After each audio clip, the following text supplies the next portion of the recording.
આજે આપણે જોઈશું ધોરણ 9 ચેપ્ટર 7 ત્રિકોણ તેનો સ્વાધ્યાય 7.1 નો દાખલા 1 તેની રકમ છે ચતુષ્કોણ ACBD માં AC અને AD સમાન છે।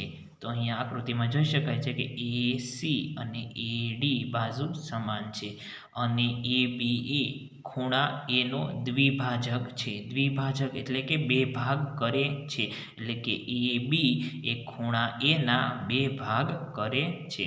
તો સાબિત કરો કે ત્રિકોણ ABC એકરૂપ છે ત્રિકોણ ABD। તો આપણે ABC અને ABD ત્રિકોણને એકરૂપ સાબિત કરવાના છે। અને BC અને BD વિશે તમે શું કહી શકશો? એટલે કે BC અને BD આ બંને ત્રિકોણની જ બે બાજુઓ છે, એટલે કે જો આ બંને ત્રિકોણ એકરૂપ સાબિત થઈ જાય તો BC અને BD પણ સમાન છે તે આપણે કહી શકીએ છીએ। હવે આ બંને ત્રિકોણને આપણે એકરૂપ સાબિત કરશું તો ત્રિકોણ ABC અને ત્રિકોણ ABD માટે સૌપ્રથમ જે રકમ અને આકૃતિમાં જે સમાન માહિતી હોય તે લખશું। તો અહીંયા AC અને AD બાજુ સમાન છે, તો AC બરાબર AD। તો જે રકમમાં માહિતી આપેલી હોય તેને આપણે પક્ષ કહીશું। અને એ ખૂણાનો દ્વિભાજક છે AB, તો એ ખૂણો જે બંને ત્રિકોણમાં આપેલો છે અને તે બંને સમાન છે, તો આપણે એક ખૂણો સમાન છે તે લખશું, એટલે કે CAB અને DAB। તો જે ખૂણાની વાત કરવાની હોય તે ખૂણો મધ્યમાં, એટલે કે અહીંયા એક ખૂણો મધ્યમાં રહેશે, તો CAB ખૂણો CAB અને ખૂણો DAB। તો આ પણ આપણે રકમમાં આપેલું છે તેથી તેને પક્ષ કહીશું। અને આ બંને ત્રિકોણમાં હવે જે સમાન બાજુ કે સમાન ખૂણો હોય તે લખવાનું। તો અહીંયા આપણે જોઈ શકાય છે કે AB બાજુ જે બંને ત્રિકોણમાં સમાન છે, આ બંને ત્રિકોણ AB બાજુ પર છે, તેથી અહીંયા AB બાજુ સમાન લખશું, AB બરાબર AB। તો અહીંયા લખશું સામાન્ય બાજુ।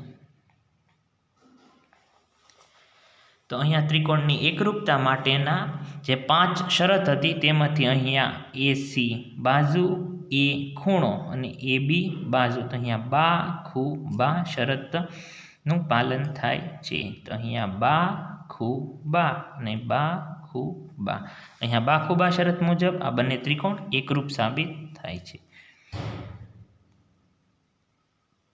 તો આમ બા ખૂ બા શરત મુજબ ત્રિકોણ ABC એકરૂપ છે ત્રિકોણ ABD।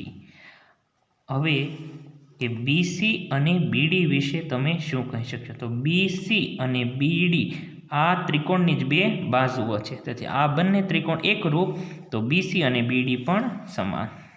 તો હવે તે લખશું કે અહીં ત્રિકોણ ABC અને ત્રિકોણ ABD